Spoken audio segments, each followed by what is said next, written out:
भाइयों बहनों नमस्कार। मैं नंदलाल भारती। जैसा कि आप जानते हैं, मैं लगभग 4 दशकों से सामाजिक मुद्दों, आर्थिक मुद्दों पर लेखन कार्य कर रहा हूँ। आगे विगत कुछ दिनों से मैं यूट्यूब पर जुड़ा हूँ और मैं वीडियो के माध्यम से आपको अपनी कहानी, कविताएं, लघु कथाएं आप तक पहुंचाने का प्रयास कर रहा हूँ। तो आइए इसी कड़ी में सुनते हैं एक कहानी, और इस कहानी का शीर्षक है वफा का सिपाही। तो हाजिर है वफा का सिपाही। जाति व्यवस्था एक जहरीला सत्य है। इस जहर का सच किसी से भी छिपा हुआ नहीं है। इस व्यवस्था के कूटनीतिक पहलू इतने नुकीले और शक्तिशाली हैं कि हर आदमी खुद को श्रेष्ठ समझता है, भले ही वह पिछड़े वर्ग का, अछूत श्रेणी का व्यक्ति ही क्यों न हो। जाति व्यवस्था की इस कड़वी सच्चाई यह है कि जाति की श्रेष्ठता पूजनीय है, आदमियत नहीं, कर्म नहीं। इस व्यवस्था की काली परछाई गांव में ही नहीं, शहर की चकाचौंध में भी देखी जा सकती है। आधुनिक युग में श्रम की मंडी अछूती नहीं है। जहां रोटी के लिए सिसकियां भरते लोग भी जातीयता को प्रमुखता देते हैं। भले तथाकथित छोटी कौम का आदमी दोस्ती अथवा आदमियत के नाम दिल निकाल कर रख दे, पर तथाकथित उच्च कौम का आदमी मौका मिलते ही डसने से भी नहीं चूकता। गए धर्मावलंबी रईस चपरासी जैसों से लेकर उच्च अधिकारी मिस्टर विजय प्रताप, अवध प्रताप, देवेंद्र प्रताप, यश सुरेंद्र, राजेंद्र कुमार, द्वारिका प्रसाद, निरोध माहू एवं अन्य प्रसन्न लाल के कैरियर एवं चरित्र को तबाह करने में तनिक भी कोताही नहीं बरत रहे थे। 34 साल की नौकरी में प्रसन्नलाल योग्यतानुसार प्रमोशन की राह ताकता रह गया। जातिवाद के जंगल में प्रसन्न बाबू का दम घुट रहा था। न तो प्रमोशन मिल रहा था, न स्थानांतरण, पर नौकरी तो करनी थी। परिवार को ऊंचाइयां देने के लिए, खुद की योग्यता साबित करने के लिए, क्योंकि जातिवाद की जड़ें पाताल तक पहुंची हुई थी। अनुसूचित जाति एवं जनजाति के लिए आज भी सिसकियां दे रही हैं। 25 साल की नौकरी में प्रमोशन को तरसते प्रसन्नलाल का आखिर स्थानांतरण हो गया। प्रसन्नलाल ने नौकरी ज्वाइन भी कर लिया। नए स्थान पर उनकी दोस्ती तथाकथित उच्च वर्णिक प्रपंच भाई कलंकी से हो गई। जनवरी का महीना था। दांत किटकिटाने वाली सर्दी तो नहीं थी, पर ठंड का असर वातावरण में था। प्रसन्नलाल कार्यभार संभाल लिए थे। प्रशासन विभाग प्रमुख मिस्टर सुनील साहब भले आदमी और बेहतरीन जीएम थे। प्रसन्नलाल को भरपूर मान सम्मान मिल रहा था, जो 25 साल की नौकरी में नहीं मिला था। नतीजन प्रसन्नलाल अपने फैसले पर बहुत खुश थे। नौकरी के कुछ साल ही बाकी थे। पत्नी गायत्री की अस्वस्थता के कारण परिवार मालवांचल में रह रहा था और प्रसन्नलाल विभाग के क्वार्टर में। जनवरी से मार्च तक का समय प्रसन्नलाल के नौकरी जीवन का बेहतरीन समय साबित हुआ। मार्च के आखिरी दिन मिस्टर सुनील साहब रिटायर हो गए। अप्रैल से प्रशासन विभाग की कमान मिस्टर निरोध माहू के हाथ में आ गई। मिस्टर माहू के हाथ में विभाग की डोर क्या आ गई, वे प्रसन्नलाल के लिए कंस साबित होने लगे और पूर्व के अफसरों मिस्टर विजय प्रताप, अवध प्रताप, देवेंद्र प्रताप, यश सुरेंद्र, राजेंद्र कुमार, द्वारिका प्रसाद, काम प्रवेश एवं अन्य जैसा जातिवादी व्यवहार चरम स्तर पर करने लगे। मरणासन पिता से मिलने तक की छुट्टी पर प्रतिबंध लगाने लगे। खुद जमींदार प्रसन्नलाल को बंधुआ मजदूर समझने लगे। मिस्टर निरोध माहू प्रसन्नलाल को वक्त बेवक्त अपने दफ्तर में बुलाकर लोगों के सामने डांटना, धमकाना, ठीक से काम नहीं करने के मनगढ़ंत मुद्दे बनाकर अपयश लगाकर अपमानित करना, पुलिसिया बातों की 3rd डिग्री की सजा देना मिस्टर माहू की रोज रोज की आदत बन गई थी। प्रशासन विभाग प्रमुख जाति तेली मिस्टर निरोध माहू को दलित प्रसन्नलाल की उपस्थिति खटक रही थी। मिस्टर माहू इतना घटिया व्यवहार करते थे कि कई बार तो प्रसन्नलाल को आत्महत्या तक के विचार आ जाते थे, पर परमात्मा ने सद्बुद्धि दे दी जिससे प्रसन्नलाल की जान बच गई। मिस्टर माहू पूर्व जातिवादी अफसरों से आगे निकल गए और बहुत बुरी तरह से सीआर खराब कर दिए। एक दिन दफ्तर आते ही प्रसन्नलाल को तलब कर लिए और बातों की तलवार भाजने लगे। आज दफ्तर में कोई तीसरा नहीं था। प्रसन्नलाल बोले, इस तरह के व्यवहार से मैं कैसे काम कर सकता हूँ। इतना ही कहना था कि मिस्टर माहू के तन बदन में आग लग गई, अपमान पर चोट लग गई। मिस्टर माहू बुरी तरह अपमानित कर दफ्तर से भगा दिए। एक जातिवादी महाप्रबंधक का यह दुराचरण निंदनीय था। पूरी फ्लोर पर सन्नाटा था। सभी के कान मिस्टर माहू के काठ के दफ्तर की दीवार पर टिकी हुई थी। प्रसन्नलाल मौन सिसकियां भरते हुए जातिवादी हिटलर मिस्टर माहू के दफ्तर से निकले। मिस्टर माहू ने बैड बिहेवियर का अपयश प्रसन्नलाल के माथे मारकर उच्च प्रबंधन तक को ईमेल कर दिया था। दूरगामी, डरावनी, भयाक्रांत की पूरी उम्मीद थी। उम्मीद के मुताबिक बतौर हिटलर यानी मिस्टर माहू ने प्रशासनिक भवन से संयंत्र के प्रशिक्षण विभाग में स्थानांतरण कर दिया। प्रशासन विभाग के सर्वा जो थे। प्रशिक्षण विभाग के प्रमुख से प्रसन्नलाल की शिकायत भी कर दिए। मिस्टर अवतार प्रशिक्षण प्रमुख कहाँ पीछे रहने वाले थे। प्रसन्नलाल की ज्वाइनिंग को अस्वीकार कर रहे थे। प्रसन्नलाल प्रशिक्षण विभाग से प्रशासनिक विभाग के बीच दिन भर लटके रहे। यह सब मिस्टर अवतार मिस्टर माहू को खुश करने के लिए कर रहे थे। काफ़ी दिनों तक प्रसन्न के साथ सख्त रवैया अपनाए, पर जब उन्हें असलियत का पता चला तो उनका रवैया सकारात्मक हो गया। प्रशिक्षण विभाग में सिर्फ 3 अधिकारी थे। प्रसन्नलाल चौथे हो गए। इसी बीच प्रपंच भाई कलंकी लाइब्रेरियन थे।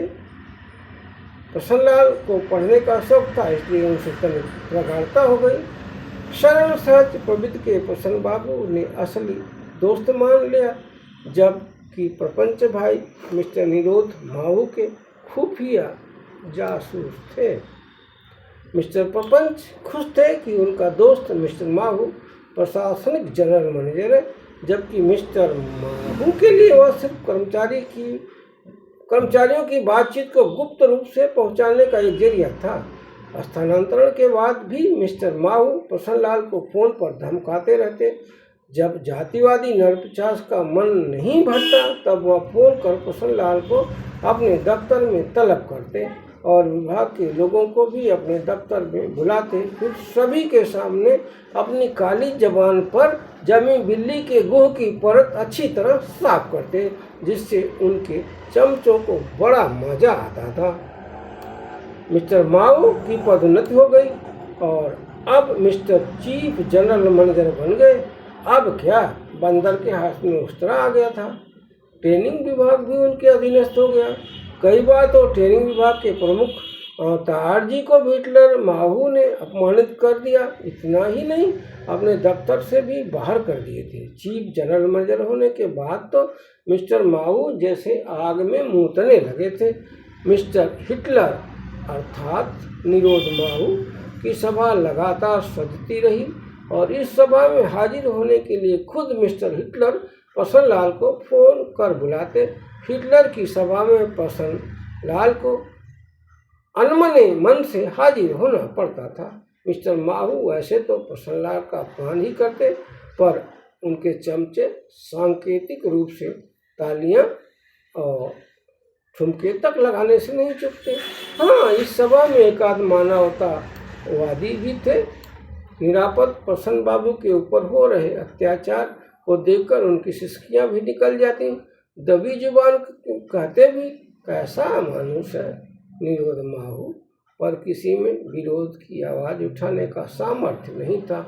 हाँ, एक दो लोगों ने मिस्टर माहू के अत्याचार से घबराकर कभी इस्तीफा भी दिया था, पर वापस ले लिया था। मिस्टर माहू के हौसले पूरी तरह बुलंद थे। उच्चतम प्रबंधन भी मौन था। मिस्टर निरोध माहू की सभा निर्विवाद रूप से बैठती रहती रही और प्रसन्नलाल पर अत्याचार जारी था। प्रसन्नलाल ने भी स्थानांतरण के लिए उच्च प्रबंधन से अनुरोध किया, पर हिटलर ने होने नहीं दिया। प्रसन्नलाल भले विभाग में मामूली से अफसर थे, जिनको मिस्टर हिटलर ने अछूत मानकर हाशिए पर रखा हुआ था, पर काम से कोई परहेज नहीं था। प्रसन्नलाल ऊंची सोच वाले व्यक्ति थे। अपने साथ शुरुआत से ही हो रहे शोषण अत्याचार को शोध कार्य की तरह ले रहे थे और जातिवादियों के जुल्म को किस्से कहानियों के रूप में नज़दीक से समझ रहे थे। हिटलर का जुल्म जारी था और प्रसन्नलाल का शोध कार्य भी। इसी दरमियान समय ने ऐसा करवट बदला कि दुनिया में हाहाकार मच गई। कोरोना रूपी सुरसा के प्रकोप से दनादन लाशें गिर रही थी। इस दौरान भी मिस्टर निरोध माहू का मन शांत नहीं हुआ। शैतान प्रपंच कलंकी को विश्वास में लेकर हिटलर एक नई चाल चल दिया। इस चाल से मिस्टर कलंकी के दोनों हाथ में जैसे लड्डू आ गए। हुआ यूं कि मिस्टर माहू के रिटायर होने का महीना आगामी मई और मिस्टर प्रपंच का भी। इन तथाकथित कुटिल दोस्तों ने एक चाल चल दिया। कहते हैं ना, सैया भये कोतवाल तो डर काहे का। मिस्टर माहू को ऐसा भरोसा था कि वे संस्थान से रिटायर न होंगे, उनके बिना संस्थान चल ही नहीं सकती। दोस्ती का फायदा उठाकर प्रपंच ने पासा फेंका या मिस्टर माहू ने हड्डी का टुकड़ा। नुकसान तो प्रसन्नलाल का था। इस खेल में प्रसन्नलाल की जान भी जा सकती थी, जबकि प्रपंच कलंकी प्रसन्नलाल को कहने को तो छोटा भाई कहते थे। कई बार प्रसन्न बाबू के घर रोटियां भी तोड़ते थे। इसके बाद भी खुद के फायदे के लिए छाती में खंजर उतारने की चाल। हाय रे बड़ा भाई, लानत है। मिस्टर प्रपंच कलंकी स्नातक लाइब्रेरियन थे और प्रसन्नलाल उच्च डिग्री धारी जूनियर प्रशिक्षण ऑफिसर थे। मिस्टर कलंकी तथाकथित मिस्टर माहू से नजदीकी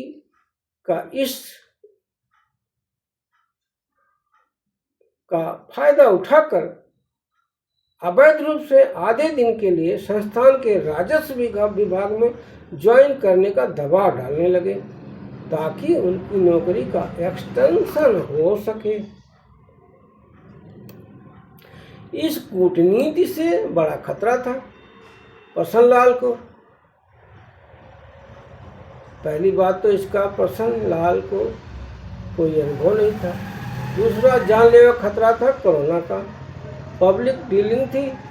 क्वार्टर, गैस, पानी, बिजली यानी हर मूलभूत जरूरतों के लिए लोगों का आना जाना, प्रसन्नलाल को भी लोगों के बीच में जाना, सुरक्षा की कोई गारंटी नहीं थी, मौत का खतरा था। कोरोना विनाशकारी स्थिति में था। मिस्टर माहू के इशारे पर मिस्टर प्रपंच कलंकी सीनियर होने की वजह से बिना किसी लिखित आदेश के राजस्व विभाग में प्रसन्नलाल को आधा दिन सेवाएं देने पर खुद भी और ऊपर से भी दबाव बनवा रहे थे। प्रसन्नलाल ठस से मस नहीं हो रहे थे। उन्हें खतरे का अंदाजा था। या तो कोरोना की लहर में चले जाएंगे या लहर से बच गए तो मिस्टर माहू किसी गमन के मामले में अंदर करवा देंगे। इस तरह से मिस्टर प्रपंच कलंकी की नौकरी का साल दर साल एक्सटेंशन होता रहेगा। मिस्टर माहू के इशारे पर कलंकी प्रसन्नलाल पर दबाव बना रहे थे कि कोरोना लहर में वे आधा दिन के लिए स्टेट ऑफिस स्वेच्छा से ज्वाइन कर लें, पर प्रसन्न बाबू को प्रसन्न बाबू को यह सब का न था। अंदर ही अंदर मिस्टर कलंकी नाराज थे, पर उनके लिए उनका स्वास्थ्य सर्वोपरि था। प्रसन्नलाल की जान ही क्यों न चली जाए, उनको कोई फर्क नहीं पड़ने वाला था। अब मिस्टर कलंकी आश्वस्त हो गए कि प्रसन्नलाल मिस्टर कलंकी की सलाह पर खुद जान खतरे में नहीं डालेंगे। ऐसा प्रयास मिस्टर कलंकी पहले भी कर चुके थे। कोरोना काल के पहले आधा दिन के लिए फैक्ट्री की कैंटीन में प्रसन्नलाल का स्थानांतरण करवाने पर तुले हुए थे, जबकि मिस्टर माहू कैंटीन के सर्वा थे। वह कभी भी जाति दुश्मनी की वजह से मिस्टर निरोध प्रसन्नलाल को किसी घोटाले में फंसा सकते थे, पर प्रसन्नलाल ने मिस्टर कलंकी का यह प्रस्ताव ठुकरा दिया था। मिस्टर कलंकी कहने को तो भले ही छोटा भाई कहते थे, पर बगल में छुरी रखे हुए थे। स्टेट ऑफिस के आधा दिन का प्रसन्नलाल का स्थानांतरण मिस्टर कलंकी के एक्सटेंशन का प्रपंच था। मिस्टर कलंकी अपने स्तर पर सीजीएम मिस्टर साहू से साठगांठ कर अपनी कमाई के लिए प्रसन्नलाल की अर्थी निकलवाने पर जुड़े हुए थे। मिस्टर कलंकी के लिए जैसे समय तीव्र गति से भागने लगा, मिस्टर कलंकी और मिस्टर माहू के रिटायरमेंट में कुछ ही महीने शेष थे और दोनों बौखलाए हुए थे। मिस्टर माहू अपने एक्सटेंशन को लेकर सुनिश्चित थे और मिस्टर कलंकी के एक्सटेंशन के लिए दंड और भेद नीति अपना रहे थे, ताकि प्रसन्नलाल दुनिया से उठ जाएं या कोई गलती होने पर किसी गमन के मुकदमे में फंसाए जाएं। इसी सिलसिले में एक दिन ट्रेनिंग के प्रमुख मिस्टर अवतार जी को निरोध माहू ने तलब किया और प्रसन्न बाबू की आधा दिन की स्टेट ऑफिस में पोस्टिंग करने पर दबाव बनाया। मिस्टर अवतार जी मिस्टर माहू के ऑफिस से आते ही प्रसन्नलाल को बुलाए। प्रसन्नलाल दरवाजा knock किए।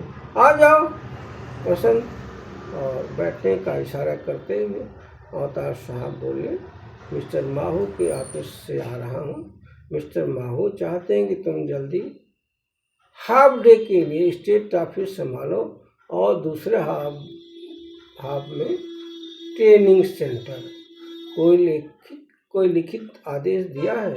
मिस्टर निरुद्ध माहू ने प्रसन्नलाल पूछे। अवतार साहब बोले, नहीं, तुम कंपनी में नौकरी करने लायक नहीं हो, तुम बीमार हो, वेरी लेजी ऑफिसर हो। ऐसा पत्र मिस्टर माहू ने गोपनीय विभाग को लिख भी दिया है। इसकी उन्होंने दबी जुबान जिक्र भी किया है। देखना है मुख्यालय क्या सोचता है तुम्हारे बारे में। साहब, सियार के रोने चिल्लाने से पशु मरते हैं क्या? हम तो पढ़े लिखे अनुभवी कौशल प्रवीण हैं, कर ले जितना परेशान करना चाहें। देखिएगा एक दिन उच्च प्रबंधन भी मिस्टर माहू को उनकी औकात दिखा देगा। खैर बताइए, मैं अपनी जान क्यों जोखिम में डालूं? पोर्ट से आने जाने वाली हैवी ट्रैफिक को देख रहे हैं। उधर कोरोना का संकट, अपने ही विभाग में लोग वर्क फ्रॉम होम कर रहे हैं। मिस्टर निरोध माऊ मुझे मौत के मुंह में ढकेल रहे हैं। उधर से मिस्टर माऊ की धौंस, इधर से मिस्टर कलंकी का दबाव। क्या माजरा है? कुछ भी हो, बिना लिखित आदेश लिए मैं स्टेट ऑफिस नहीं ज्वाइन करूंगा। मुझे लगता है अपरोक्ष रूप से मेरी हत्या की साजिश चल रही है। तभी तो मिस्टर प्रपंच कलंकी की नौकरी के एक्सटेंशन के लिए इतना कुछ कर रहे हैं। मिस्टर माहू साहब, प्रसन्न लाल बोले, तुम्हारा कथित बड़ा भाई, तुम्हारे कथित बड़े भाई कलंकी की चाल है।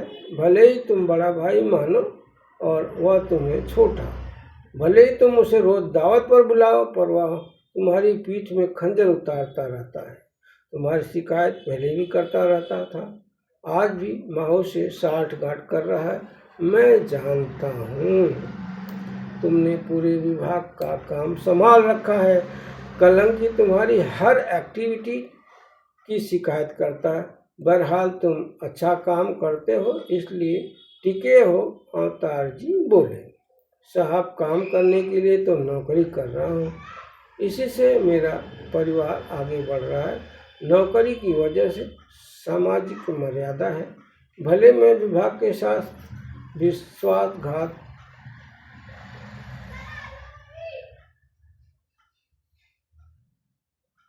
नौकरी की वजह से मेरी सामाजिक मर्यादा है।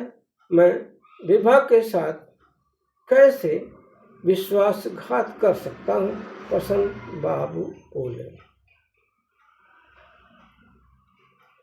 तुम्हारी ये सोच कलंकी साल भर पहले तुम्हारे सामने ही मुझसे कह दिया था कि मैं अब विभाग का कोई काम नहीं करूँगा। सारा काम तुम्हारे ऊपर आ गया।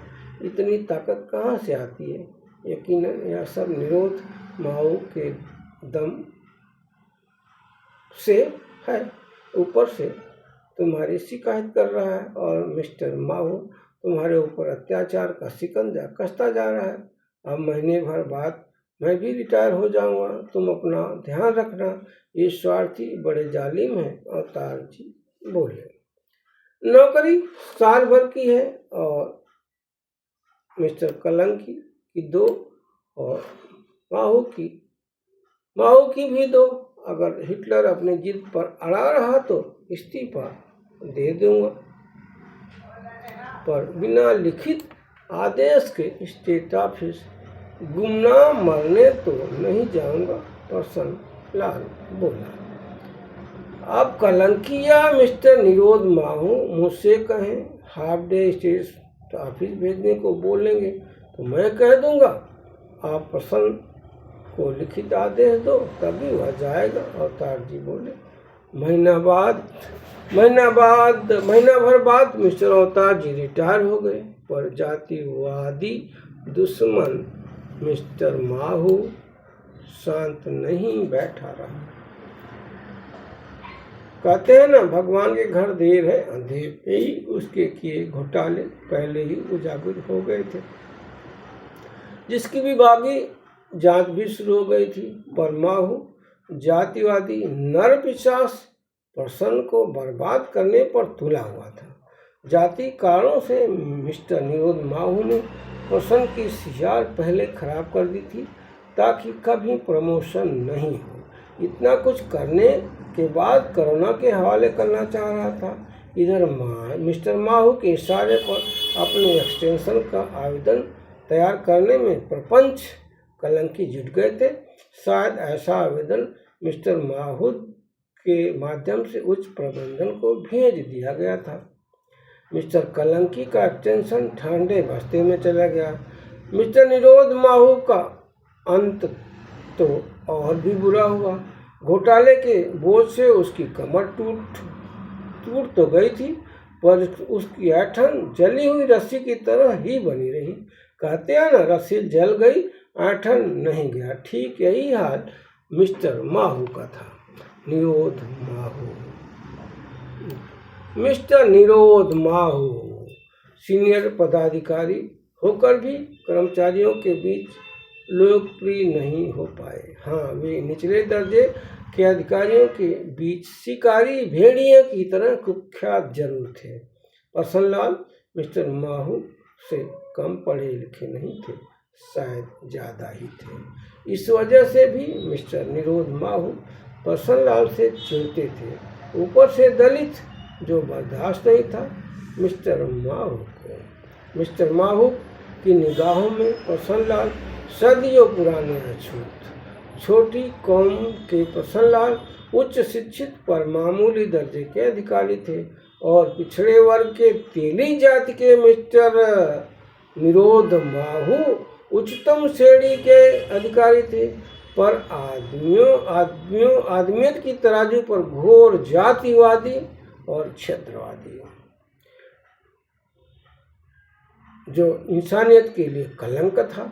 प्रसन्नलाल ऐसे उच्चतम अधिकारी के अधीनस्थ काम कर रहे थे जो किसी सजा से कम न था, पर नौकरी करनी थी। रोजी रोटी का सवाल तो था ही, पर आंसुओं के पार प्रसन्नलाल को खुशहाल जहां भी दिखाई पड़ रहा था, जिस जहां में उनकी औलादें तरक्की करती नजर आ रही थीं। यानी प्रसन्नलाल अपने बच्चों के लिए जुल्म सह रहे थे, अपने ही ऊपर हो रहे जुल्म को शोधकार की तरह ले रहे थे। प्रसन्नलाल विभाग के प्रति वफादार थे, ईमानदार थे। मिस्टर माहू के रिटायरमेंट में बस महीने भर बाकी था। जाति दुश्मनी की दीवार और खड़ी हो रही थी। नौकरी के एक्सटेंशन को लेकर प्रसन्नलाल को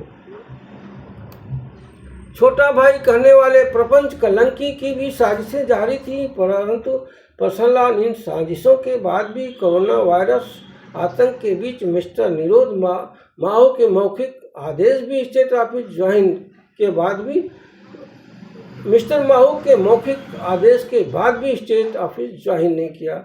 प्रसन्नलाल की जान भी बच गई और कैंटीन घोटाले के भूचाल से मर्यादा भी। कहते हैं ना, नेक आदमी के संकल्प को पूरा करने में कायनात जुट जाती है।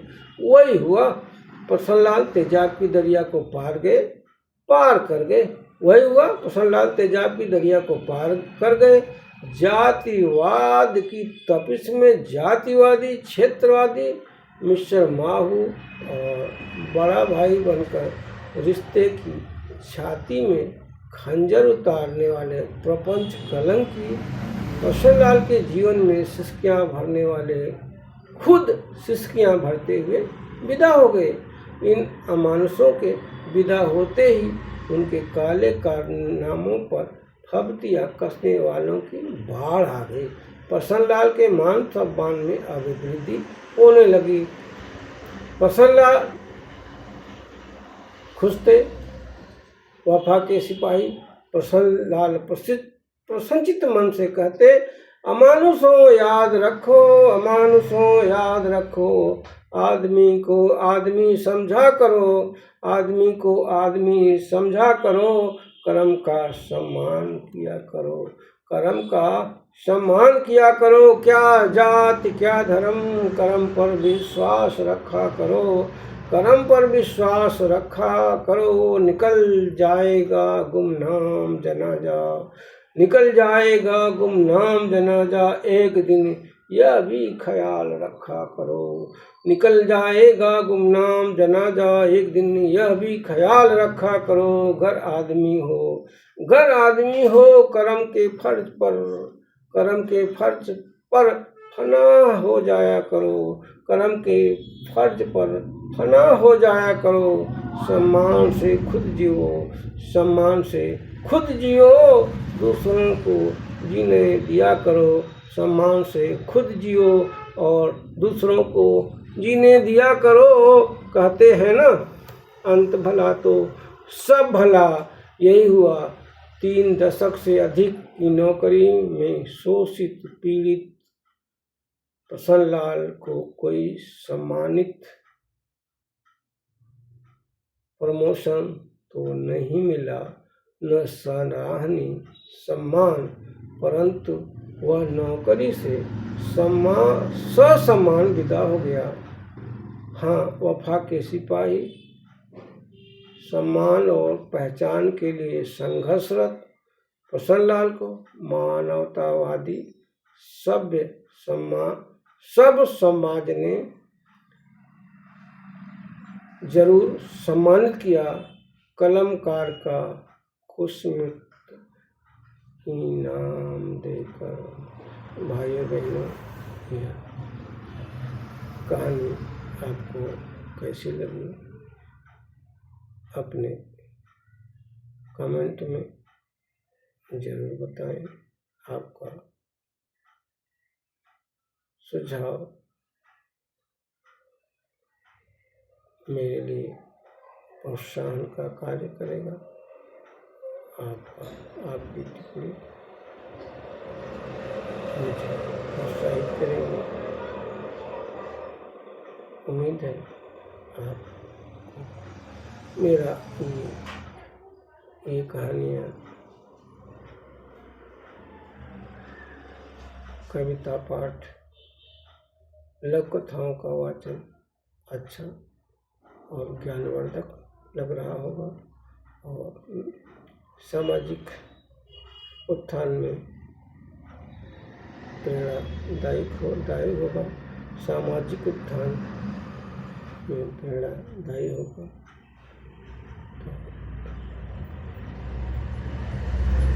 इसी उम्मीद और विश्वास के साथ आपके सामने फिर हाजिर होगा। कोई नई कविता, कोई कहानी, कोई लघु कथा लेकर।